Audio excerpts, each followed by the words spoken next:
Doctor Pablo Puente, buenas tardes. Bueno, un poquito es conversar sobre lo que nos dejó la pandemia.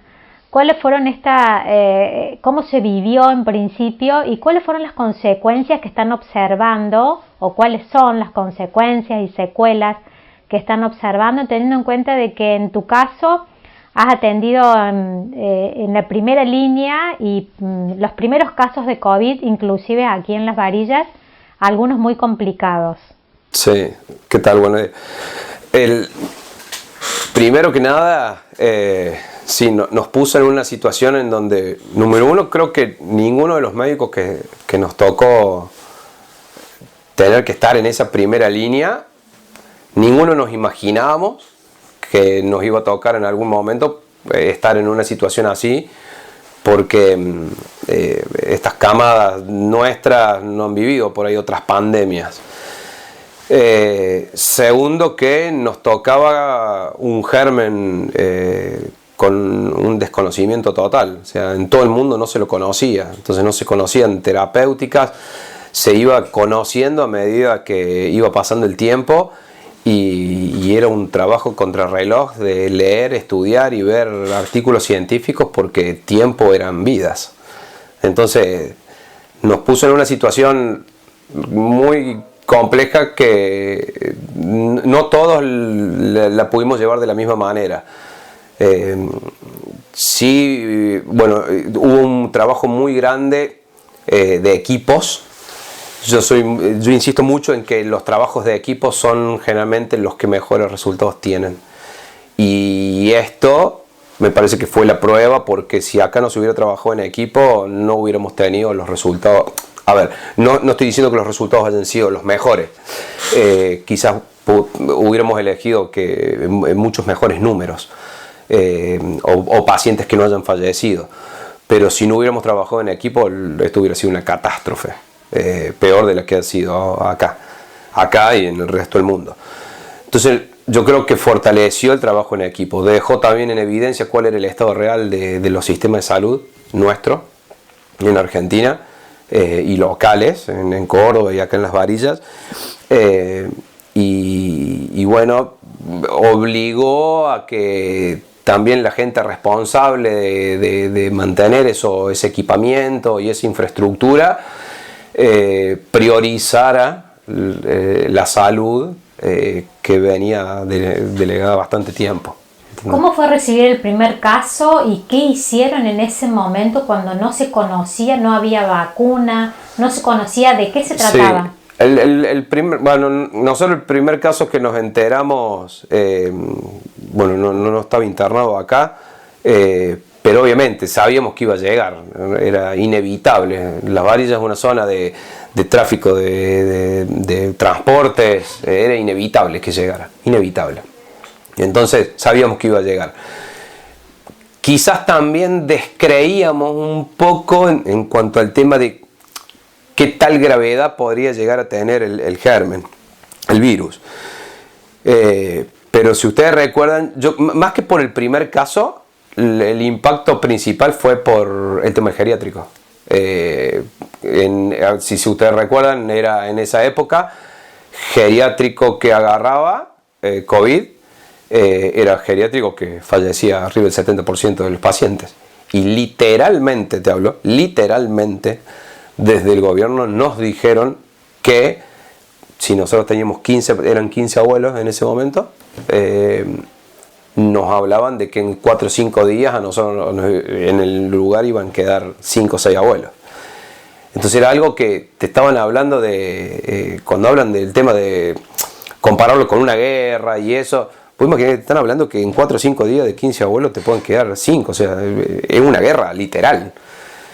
Y por ahí quizás también fue un poco el trabajo y el cabeza dura quizás de agarrar y bueno, y encerrarnos en ese sector para trabajar con estos abuelos, a pesar de mis hijos, a pesar de mi familia, de no estar de acuerdo en un montón de cosas, pero era el grupo, el equipo que se había conformado para COVID, ingresar a ese sector y solamente ingresábamos nosotros para estar con ellos. Y creo que ahí es donde se empezó a ver los beneficios de mantener el estímulo, de mantener el contacto familiar, de mantener el tema anímico, porque estábamos hablando de gente mayor, gente geriatrizada, gente con enfermedades, gente cuyas defensas no son las mejores, lógicamente, y gente que algunos por ahí abuelitos no entendían, pero el abuelito que entendía y había visto noticias, era COVID en un abuelo, era igual a muerte. Entonces para ese abuelo era sentir, ya está, o sea, hasta acá llegué. ¿Y cómo fueron esos días, teniendo en cuenta de que en ese entonces eran entre 10 y 15 días de aislamiento absoluto y de control diario? ¿Cómo fueron esos días? ¿Cómo se vivieron? ¿Cómo lo vivieron? No, a ver, de verdad que por ahí uno yo te hablo por ahí muy personalmente, quizás fui uno de los que más expuesto estuve en esa situación, y de verdad que en ese momento está la descarga de adrenalina que hay, el tema de estar trabajando, de estar leyendo, de estar investigando, de estar revisando a los pacientes, que te soy sincero, ni lo pensás. En esos casos no pensás ni en el riesgo propio, no lo pensás. Quizás por ahí te digo, cosas que sí me afectaban era llegar a mi casa y que mis hijos vinieran a querer darme un abrazo y yo tener que separarlos, que no me abrazaran hasta que yo no me sacara la ropa y me lavara. Y ellos no interpretaban por qué su papá no los quería abrazar. ¿Me entendés? Entonces, ese tipo de cosas por ahí. Después, cuando la situación ya fue mermando, cuando ya empezamos a tener más conocimientos de cosas, cuando pasó lo de los abuelos, es como que ahí empezás a caer un poco en lo que te dejó. Una de las preguntas que vos me hacías es, al margen de lo de el principio del COVID, lo que fuimos viviendo es, ¿cuál es la mayor secuela que nosotros vemos? Psicológica, netamente. Pero no te hablo de los pacientes, de los que los tratamos. Psicológica. Y lesiones pulmonares, todas las que vos quieras, pero psicológica en casi todos los pacientes. Los que estuvieron, lo que es, digamos, tuvieron COVID, pero también los que estuvieron en esa primera línea. Sí, nosotros. Que fue muy tensionante. Nosotros, ¿no? Te hablo personalmente yo. O sea, mi persona, colegas míos, enfermeras, y no te hablo de la institución, de esta institución, te hablo de todos los que han estado trabajando, amigos míos que en Córdoba, en hospitales grandes. Compañeros donde yo hice mis especialidades, o sea, en todos lados. Vos imagínate que por ahí los que trabajamos con situaciones delicadas de salud, terapia intensiva, lo que nos genera por ahí es vivir con ese vínculo de el paciente crítico con un riesgo de vida, muchos fallecen, y el contacto que tiene que tener con la familia. Yo insisto mucho que yo soy mucho de que en pacientes muy críticos la familia tiene que estar presente en esa situación. ¿Cómo se hacía con el COVID, teniendo en cuenta de que estaban aislados y no había posibilidad de que estuvieran con los familiares? A eso voy, que nos transformábamos nosotros en un nexo entre el paciente y la familia.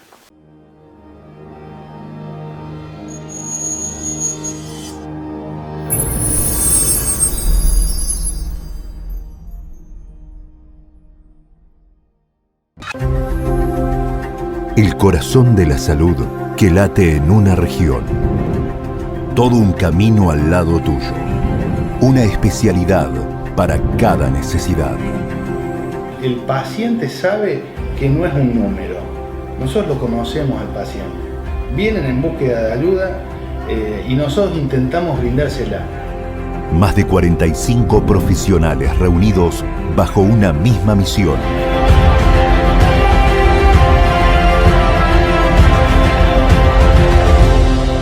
Sanatorio Policlínico. Latiendo por el bienestar de nuestros pacientes.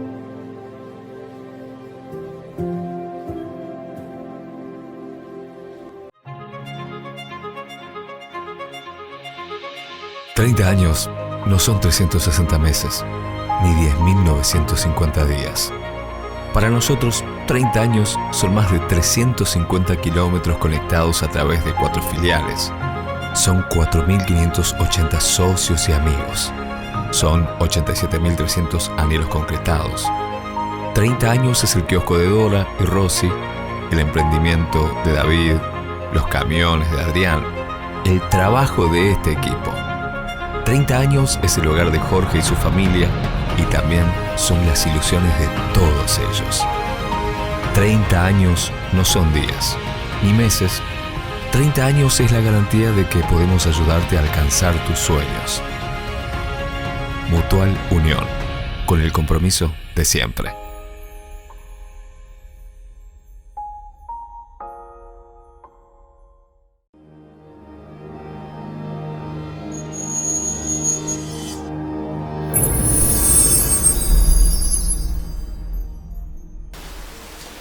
¿Cómo fue, Pablo, cuando llegó la primer muerte en el sanatorio?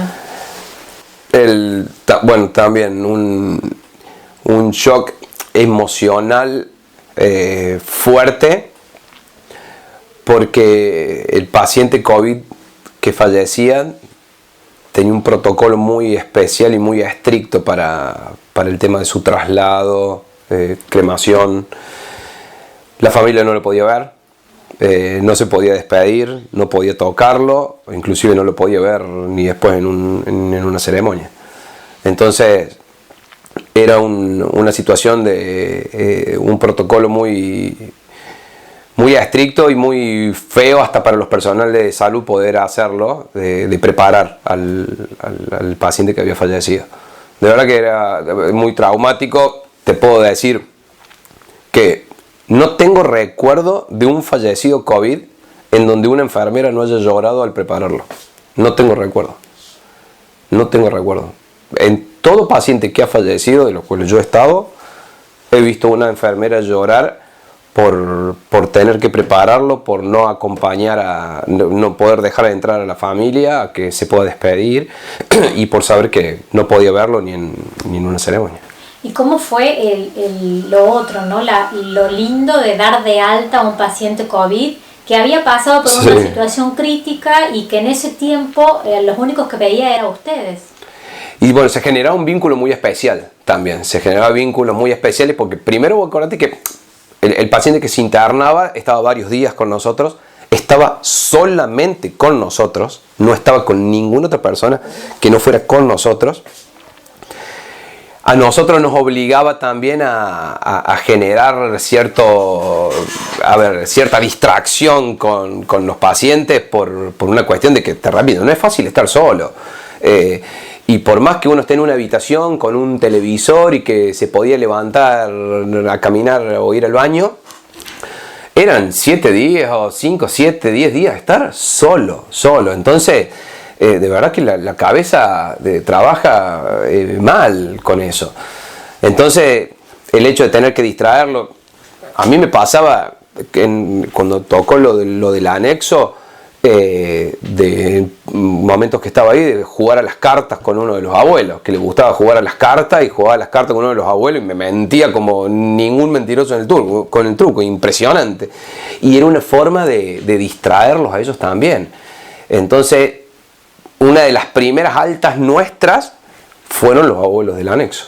¿Y cómo fue ese momento? ¿Ustedes esperaron realmente que todos los abuelos salieran del COVID? Porque salieron todos. Todos, sí, salieron todos.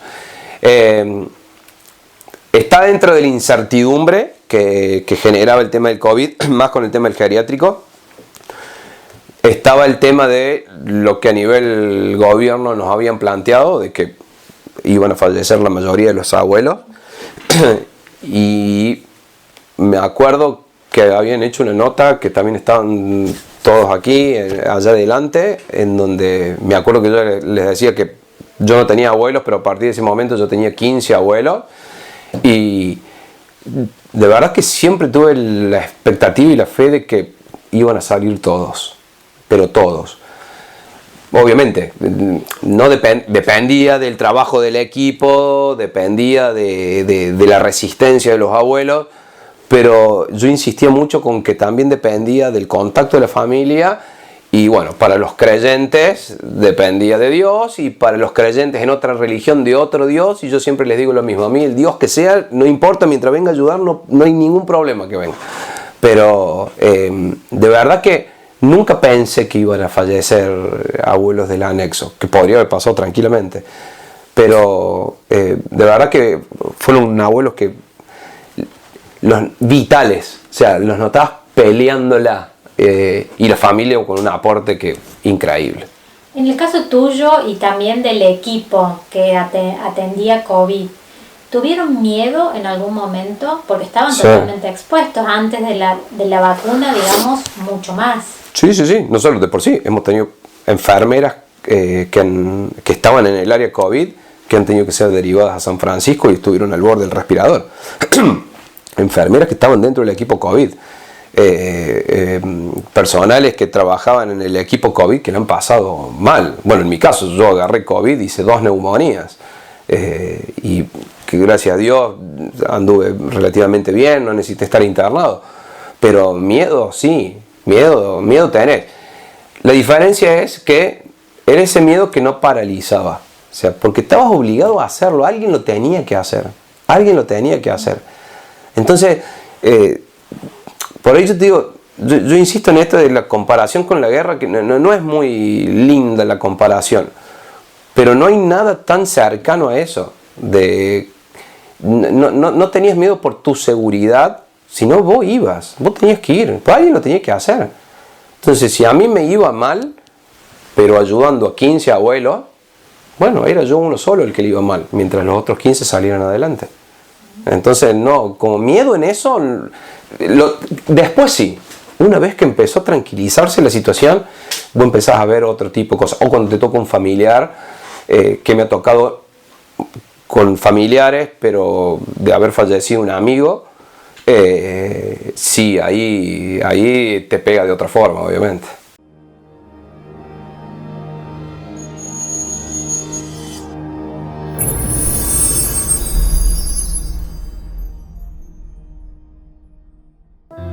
Continuamos ampliando y optimizando nuestro espacio de atención desde la pasión por el conocimiento, la capacitación y una constante renovación.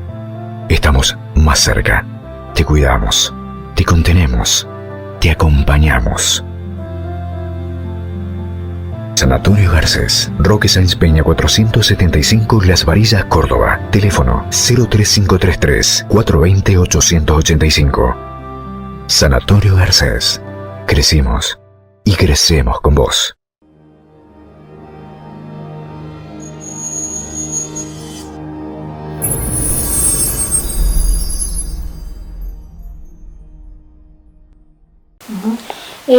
Las secuelas, recién hablábamos de las secuelas. Contame un poco qué cambió para ustedes como profesionales de la salud a partir de ahora, cómo ven las cosas a partir de ahora, y también cómo ven a los pacientes recuperados y en general a la sociedad. ¿Qué secuelas o qué consecuencias nos deja todo esto? Como hablábamos, lo psicológico, la secuela psicológica, el número 1. Vos hoy vas a ver que es mala palabra hablar de una restricción o de que no nos dejen salir a tomar algo. Récord de todos los centros turísticos que hay en Argentina, todo el mundo saliendo, ya no nos queremos quedar más, no queremos que nos encierren más, ¿me entendés? Esta enfermedad nos obligó a que nos encierren, entonces hoy no queremos más nada de eso. Entonces lo ves a la gente con cierta también ansiedad, como queriendo salir, queriendo disfrutar todas las cosas que se perdieron en 2 años, queriendo recuperar ese tiempo, ¿me entendés? Eso, al margen de lo orgánico, nosotros dentro de los controles post-COVID que hacemos, nos toca ver, esta época nosotros hacemos muchos controles de deportistas que han tenido COVID, chicos que han tenido COVID, y que por ahí han tenido secuelas pulmonares que por ahora todavía no los dejan volver a una actividad deportiva y recreativa como es un deporte, ¿me entendés? Y te hablo de chicos. Entonces, gente que ha quedado con pánico a estar encerrado, con pánico de salir. Yo atiendo a abuelos en donde todavía hoy tienen miedo de salir a caminar por el centro cívico. ¿Por qué? Porque miedo al COVID, cuando estamos en épocas en donde gracias a Dios es muy, muy bajo, pero han quedado con miedo. Entonces vemos mucho de eso. ¿Cómo ves de acá a unos meses, a unos años? Porque el COVID se va a quedar también, sí, como se quedan, digamos, después de las pandemias, la gripe, pasó con la gripe. ¿Cómo lo ves?